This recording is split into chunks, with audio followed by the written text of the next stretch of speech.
내가 살고 남을 살리는 기도라는 제목으로 함께 말씀을 나누겠습니다. 함께 따라할까요? 기도는 내가 살고 남을 살리는 것입니다. 그렇습니다. 기도는 내가 살고 남을 살리는 일입니다. 그러기에 신앙생활하면서 가장 많이 듣는 말 중에 하나가 바로 기도예요. 개인과 가정과 교회와 나라와 열방을 위해서, 그리고 주변의 시민의 믿음과 구원을 위해서 힘들 때나 그렇지 않을 때에도 항상 해야 된다고 듣는 말이 뭐예요?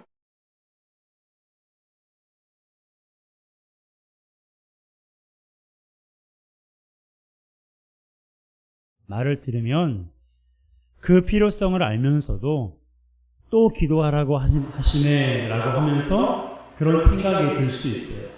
그 마음이 이해가 됩니다. 너무 힘들 때는 기도가 나오지 않기도 하고, 그럴 때는 기도가 나올 수 있도록 하나님 앞에 기도해야 돼요. 이렇게 고백하면 됩니다. 하나님, 제가 기도하고 싶은데 기도가 나오지 않아요. 너무 힘들어서 기도조차 나오지 않습니다. 무엇을 위해 기도해야 되는지 도와달라고. 이런 말이 나오지 않으면, 주여, 아버지, 나는 이 만남 하나님 앞에 1시간, 2시간 밤을 세워서 아버지만 불러도 주님께서 우리의 간구를 들으시고 우리를 불쌍히 여기실 것입니다. 그러기에 우리가 하나님 앞에 기도하는 것, 이것은요, 우리가 살고 남을 살리는 너무나도 귀하고 복된 일입니다. 그렇기 때문에 우리 교회를 포함하여서 많은 교회들보다 기도해야 된다, 기도밖에 없다라고 말을 하는 거예요. 여러분, 기도하지 않는 교회는요, 생명력이 없는 교회예요. 생명력을 잃은 교회입니다. 교회는 기도하는 곳이라고 예수님께서 말씀하셨어요. 하나님의 집은 만민이 기도하는 집이라고 하나님 예수님께서 분명하게 말씀하셨습니다. 그러기에 교회에서 기도해야 합니다, 기도밖에 없습니다 라는 말을 많이 듣고 그렇게 해야 할 뿐 아니라 교회에서 기도하는 것이 너무나 당연한 일이에요. 물론 교회는 기도에서만 하는 게 아닙니다. 우리가 머무는 모든 곳에서 기도할 수가 있어요. 우리가 머무는 그 어디에나 하나님이 계시기 때문입니다. 이처럼 기도는 신앙생활을 하는 데 있어서 매우 중요한 일이에요. 그러므로 기도가 무엇인지 알 뿐만 아니라 기도를 실제적으로 하는 우리 모두가 되시기를 주님의 이름으로 축복합니다. 그렇다면 우리가 이렇게 기도를 해야 하는데 그 이유가 무엇일까? 첫 번째 이유는요, 기도는 영적인 호흡이기 때문에 그렇습니다. 자, 데살로니가 전서 5장 17절이에요. 함께 읽습니다. 쉬지 말고 기도하라. 자, 쉬지 말고 기도하라. 우리가 살아가면서 쉬지 않고 하는 것은 딱 한 가지밖에 없어요. 호흡입니다. 숨 쉬는 거예요. 호흡만이 쉬지 않고 합니다. 종종 일을 열심히 하는 사람을 가리켜서 쉬지 않고 일을 한다, 쉬지 않고 공부를 한다 라고 말하는데요. 그러면 한번 생각해 보세요. 쉬지 않고 열심히 일하는 그 사람도 하루 종일 일하는 것은 아닙니다. 아주 잠깐이라도 일을 하면서 한숨 돌릴 시간이 필요하고, 밥 먹을 때, 커피 한잔 하며 할 때 쉽니다. 잠을 잘 때 쉬는 시간, 그렇게 쉬는 거예요. 그렇다면 기계는 어떨까요? 10년, 50년, 100년 쉬지 않고 돌아가는 기계는 없습니다. 쉬지 않고 돌아가려면 고장날 게 뻔해요. 점검하는 시간이 필요하고 때에 따라 기계도 전원을 끄고 쉬는 시간이 필요합니다. 그런데 여러분, 호흡은 어떻습니까? 우리가 일을 하고 밥을 먹고 잠을 자고 잠깐의 쉼을 가질 때에도 호흡은 쉬지 않아요. 사람의 생명이 끊어지기 전까지는 호흡은 멈추지 않습니다. 그러기에 쉬지 말고 기도하라 라고 하는 것은 바로 기도가 곧 호흡이라는 말이에요. 여러분, 우리가 호흡하는 것처럼 기도하라고 하나님께서 우리에게 말씀하셨어요. 그러기에 원하는 것은 지금 예배하는 우리 모든 성도들이 쉬지 말고 기도하라는 이 말씀을 우리의 마음에 새기며 정말 이 말씀 암송하기 쉬운 말씀이 아니라 실제로 내 삶에서 그렇게 되어지는 저와 여러분 되시기를 주님의 이름으로 축복합니다. 둘째로 기도를 해야 하는 이유는 하나님과 친밀한 관계를 유지할 수 있기 때문이에요. 요한복음 15장 7절입니다. 함께 있습니다. 너희가 내 안에 거하고 내 말이 너희 안에 거하면 무엇이든지 원하는 대로 구하라. 그리하면 이루리라. 아멘. 여기에 보면 하나님 안에 거하는 것이 1순위이고 우리가 구하는 것이 2순위라는 것을 알 수 있습니다. 그렇다고 해서 구하는 것이 덜 중요한 것이냐? 그런 건 아니에요. 관계와 요청은요, 굉장히 밀접한 관련이 있어요. 여러분, 여러분과의 친밀한 그런 관계에 있는 사람들은 한번 생각해 보세요. 친밀한 관계일수록 요청하는 것이 어렵습니까? 쉽습니까? 친밀한 관계일수록 요청하기가 쉬워요. 그리고 무엇을 해달라고 요청할 때 그 관계가 더 가깝게 되는 거예요. 더 친밀해지는 거예요. 왜냐하면 신뢰가 바탕이 되어야 요청할 수 있기 때문입니다. 물론 사람과의 관계 가운데 상대방을 존중하는 마음으로 무리한 요청을 하지 않는 것이 전제가 되어야 돼요. 그런데 하나님께는 어떨까요? 하나님께는 사소한 것에서부터 중요한 것까지 무리하게도 요청하셔도 괜찮아요. 하나님은 크고 놀라우신 분이기 때문입니다. 여러분, 하나님과의 신뢰가 없다면 우리는 기도할 수가 없어요.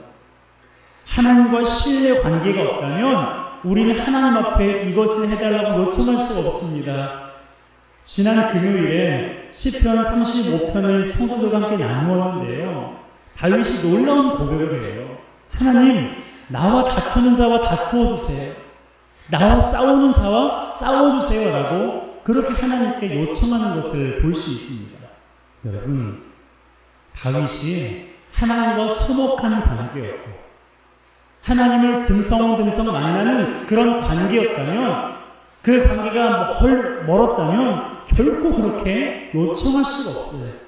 가깝기 때문에 마치 어린아이가 부모에게 하듯 하나님, 저 사람이 나를 괴롭게 하니 하나님 대신 싸워달라고 요청할 수가 있는 것입니다.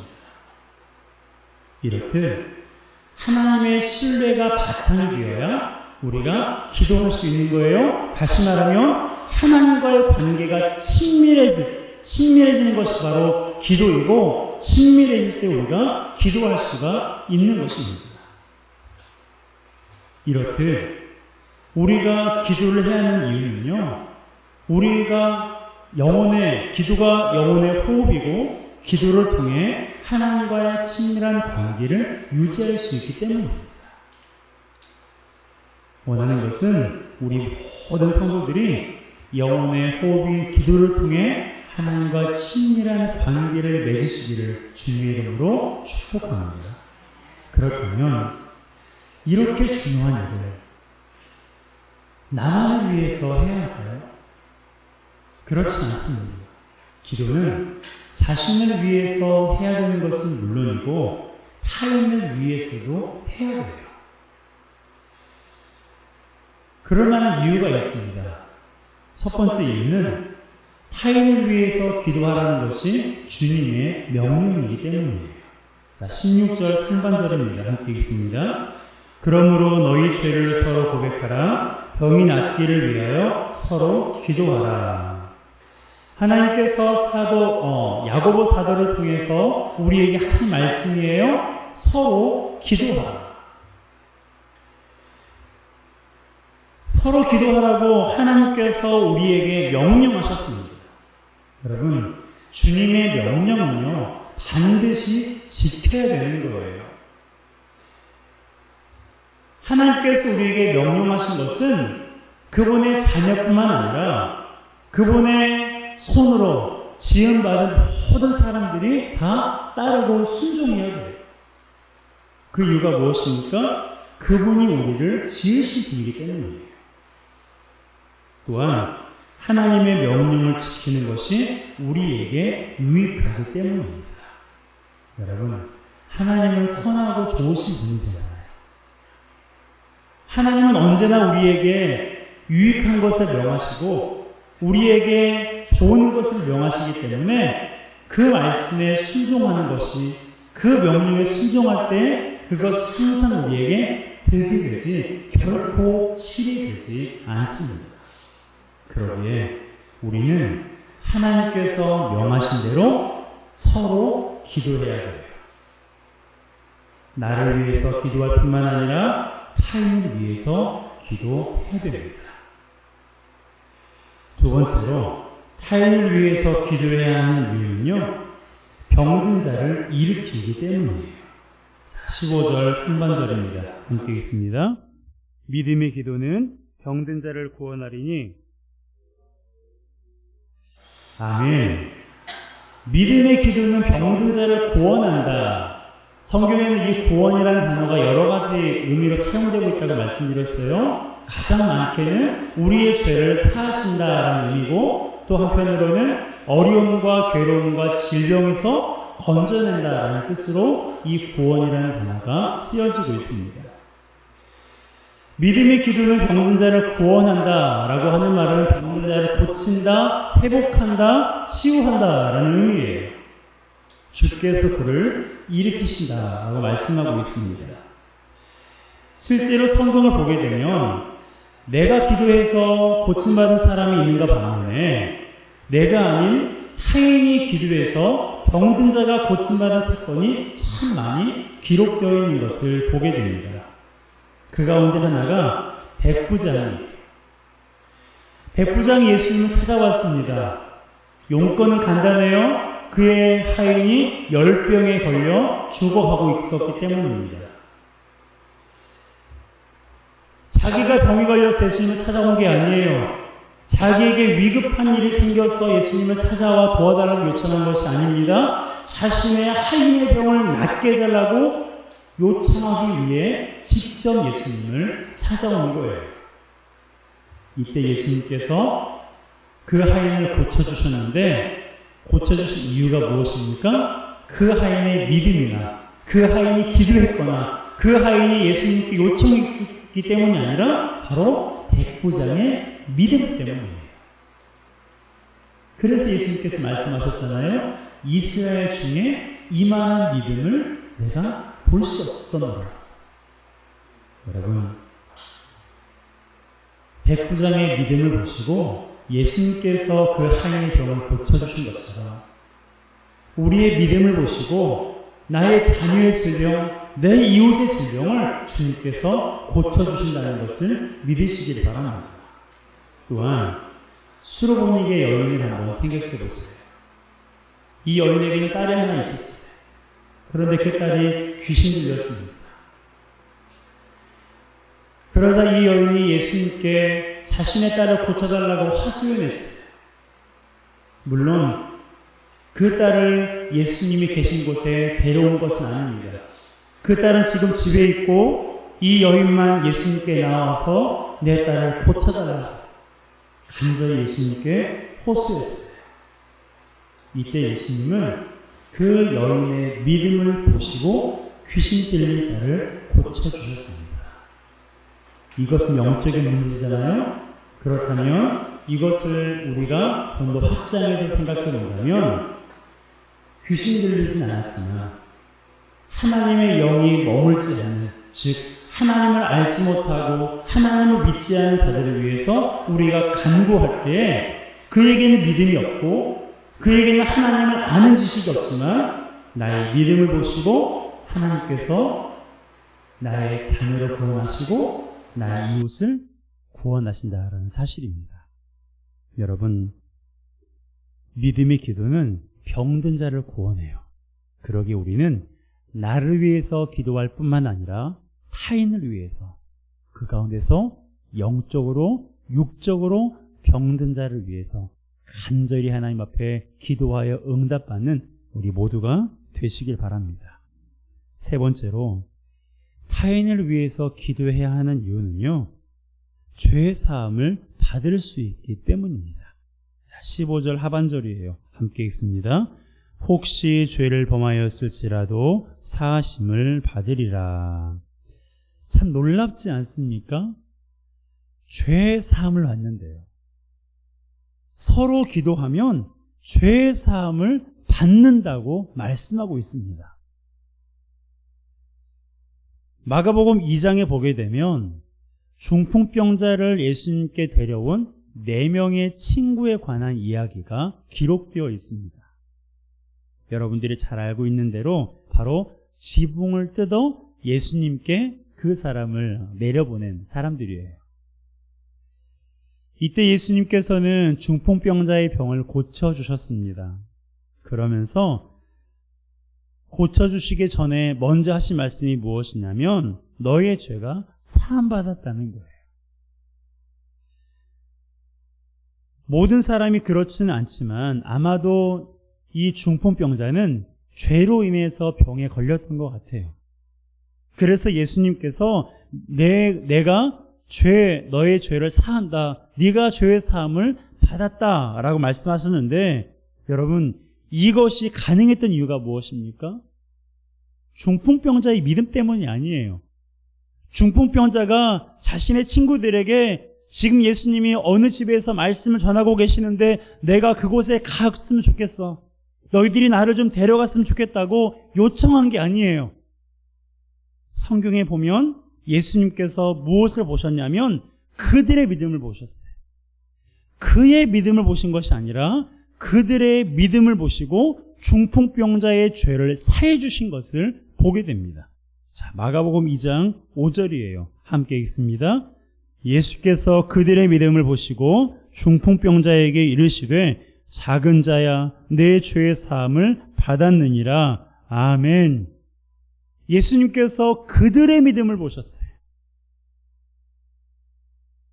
수많은 사람들이 집을 에워싸고 있어서 들어갈 수 없었지만 지붕을 뜯어서라도 내가 사랑하는 사람을 고치고야 말겠다는, 그리고 예수님은 이 사람을 고칠 수 있다는 그 믿음을 예수님께서 보신 거예요. 이처럼 우리의 믿음의 기도는요, 병든 자를 구원할 뿐만 아니라 우리가 하나님 앞에 죄를 범하는 자를 위해서 기도할 때 하나님은 나의 믿음을 보시고 우리들의 믿음을 보시고 그 사람의 죄를 사해 주시는 거예요. 그렇기 때문에 우리가 타인을 위해서 기도해야 되는 것입니다. 여러분 주변에 하나님을 알지 못하는 분들이 계시죠? 하나님을 믿지 않는 분들이 계시죠? 우리는 특히 그들을 위해서 기도해야 돼요. 하나님을 믿지 않는 것은 그 어떤 죄보다 무겁고 치명적인 죄이기 때문입니다. 나의 창조주, 나를 구원하시고 내 삶을 인도하시는 그 하나님을 알지 못하고 믿지 않는 것이 어떤 죄보다도 무겁고 치명적인 죄이기에 우리는 그 사람의 교회를 안 다니는 것, 단순히 그것을 바라보는 것이 아니라 하나님, 그가 하나님을 알지 못한 죄를 용서해 주시옵소서. 그가 하나님을 믿지 않는 죄를 용서해 주시기 위해서 하나님 앞에 간구해야 됩니다. 그렇게 기도할 때 어떻게 하신다고요? 죄를 사해 주신다는 것입니다. 여러분, 이처럼 우리는 자신을 위해서 기도할 뿐만 아니라 타인을 위해서도 기도해야 돼요. 이때 기도하면서 우리가 한 가지 기억해야 될 것이 있습니다. 그것은 바로 의인의 간구는 역사하는 힘이 크다는 사실이에요. 16절입니다. 함께 읽습니다. 그러므로 너희 죄를 서로 고백하라. 병이 낫기를 위하여 서로 기도하라. 의인의 간구는 역사하는 힘이 큼이니라. 아멘. 자, 함께 따라할까요? 의인의 간구는 역사하는 힘이 큼이니라. 아멘. 자, 여러분들에게 한 가지 질문을 하고 싶습니다. 여러분은 의인이십니까? 자, 여러분은 의인이십니까? 죄인이십니까? 여러분은 의인입니다. 목사님, 저는 어제도 죄를 짓고 그제도 죄를 짓고 하나님 말씀대로 살지 못했는데 어찌 제가 의인입니까? 라고 의아해하시는 분들이 계실지도 모르겠어요. 네, 맞습니다. 우리는 하루에도 수십 번, 수백 번 하나님의 마음을 크고 작게 아프게 할 수 있어요. 그럼에도 불구하고 우리가 의인인 이유는 하나님께서 우리를 가리켜서 성준아, 너 오늘부터 의인이야 라고 하나님께서, 재판장이신 그 하나님께서 땅 때려주셨기 때문에 그래요. 하나님께서 그렇게 결정해 주셨기 때문에 그렇습니다. 그렇게 결정하신 이유가 뭐예요? 나의 죄를 위해 예수님께서 십자가에 죽으시고 3일 만에 부활하셨기 때문입니다. 그것을 믿는 자, 그것을 믿을 때 하나님은 우리에게 의인이다라고 말씀하시는 거예요. 우리의 행동과 관계가 없어요. 물론 행동도 거룩하고 깨끗하고 정결해야 돼요. 하나님의 자녀이기 때문에, 의인이기 때문에 우리의 행동을 올바로 해야 됩니다. 그런데 우리가 의인이라는 칭함을 받는 데는 우리의 행동과는 전혀 관계가 없어요. 예수 그리스도께서 나를 위해서 해주신 그것을 믿을 때 하나님은 그것을 의로 보시고 우리를 의인이다라고 말씀해 주시는 것입니다. 다시 한번 묻겠습니다. 여러분은 의인이십니까? 하나님의 자녀, 하나님의 백성, 의인 다 똑같은 말이에요. 자, 성경을 보세요. 의인의 간구는 역사하는 힘이 크다라고 말씀하셨습니다. 여러분, 여기서 우리가 한 가지 착각하면 안 돼요. 의인이 강하거나 어떤 힘이 있다라는 게 아닙니다. 의인의 간구, 하나님의 자녀인 우리가 기도하는 그 기도가 역사하는 힘이 크다고 말씀하시는 거예요. 하나님께서 우리의 기도를 들으시고 하나님께서 역사하세요. 하나님이 우리가 하는 그 기도를 들으시고 하나님께서 적재적소에 우리의 삶을 주관하시고 우리의 삶을 인도하십니다. 그것이 크다는 말이에요. 그렇기 때문에 의인인 저와 여러분은 하나님 앞에 기도해야 돼요. 기도하면서 기억해야 됩니다. 의인의 간구는 역사 하나님이 크구나. 내가 기도할 때 하나님께서 놀랍게 역사하시는구나. 하나님의 자녀인 내가 간구할 때 하나님께서 당신의 능력의 손으로 역사하시는구나라는 것을 우리가 알아야 돼요. 이것을 믿음으로 우리가 간구해야 되는 것입니다. 여러분, 의인의 간구는 역사하는 힘이 커요. 그래서 우리가 나를 위해서 기도하고 가정을 위해서 기도하고 타인을 위해서 교회와 나라와 열방을 위해서 하나님 앞에 기도하는 거예요. 기도는 허공에 외치는 그런 공허한 메아리가 아닙니다. 우리 눈에 보이지 않지만 만져지지 않지만 지금도 살아 역사하시는 하나님의 존전 앞에, 하나님의 보좌 앞에 올려드리는 것이 바로 믿음의 기도예요. 그러기에 우리는 나를 위해서 기도할 뿐만 아니라 타인을 위해서 하나님 앞에 기도해야 됩니다. 내 문제도 많고, 내 가정의 문제도 많고, 내 교회 문제도 많아요. 그러나 나뿐만 아니라 나보다 더 힘든 사람뿐만 아니라 나보다 덜 힘들지만 그를 위해서도 타인을 위해서 기도해야 되고, 우리 교회도 힘들지만 우리 교회보다 더 힘든 교회, 그리고 이 시대의 많은 교회들을 위해서 기도해야 돼요. 저는요, 제가 오륜교회에서 부목사를 지냈잖아요. 그래서 지금도 오륜교회를 위해서 매일매일은 기도하지 못하지만 자주 기도해요. 그러면서 기도하는 제목 중에 하나가 무엇이냐면, 하나님, 정말로 오륜교회만은 이 시대에 정말 하나님이 쓰시는 그런 아름다운 교회요, 그러한 본으로 쓰여지게 해달라고 그렇게 하나님 앞에 기도합니다. 왜냐하면 이제 내년 12월 달이면 김은호 목사님 은퇴하시거든요. 이제 차기 목사님이 또 오실 텐데, 그런 과정 가운데서 이 한국교회가 얼마나 많은 문제가 일어나는지 몰라요. 그런 문제가 일어나지 않도록, 그래서 정말 영적으로 본이 되고 항상 한국교회에 대안을 제시하는 그런 아름다운 교회로 쓰여지도록 지금도 기도하고 있습니다. 여러분도 생각나시면 기도해 주세요. 여러분, 내 교회만, 내가 섬기는 교회만이 아니라 이 시대의 교회를 위해서, 내 가정만이 아니라 이 시대의 가정들을 위해서 우리가 기도해야 돼요. 의인의 간구는 역사하는 힘이 큽니다. 내가 기도하지 않으면 다른 사람이 기도하겠지. 네, 다른 사람이 기도해요.